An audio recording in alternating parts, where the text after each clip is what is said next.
All right, guys, so in week 5, we're doing jump rope. And so what that means is we had better work on our posture. We know that there's a little bit of a wrist flick, a little bit of forearm rotation with jump rope, and some impact support and some propulsion with the legs.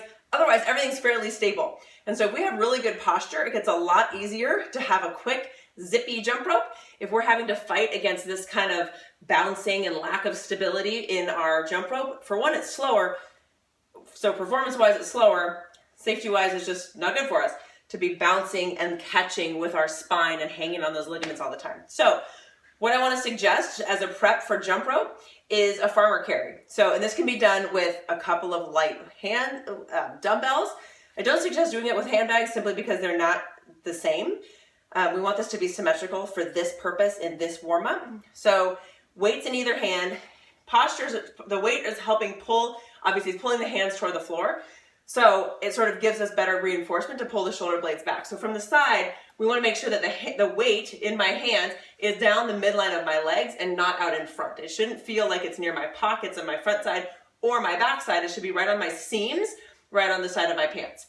So the weight is pulling me straight down. My shoulder blades are back. I want you to cue people to feel like their chest is lifting because it may feel like it wants to get pulled forward. So the part of the chest where a necklace pendant might usually hang, maybe their collar is right about here, lifting the chest and the shoulder blades are back. The gaze is forward. So sometimes we say lift the chest and people do this.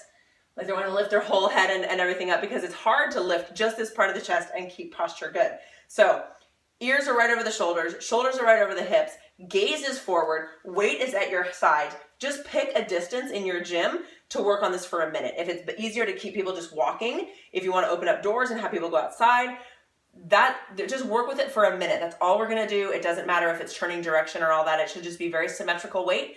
I realize that you may not have enough weights in your gym at your disposal at all times to do this for everybody.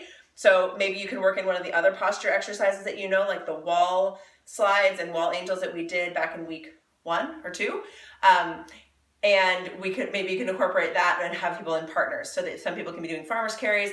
Maybe my partner walks to the end of the gym and back with the weights while I'm doing wall angels and wall slides, and then we switch.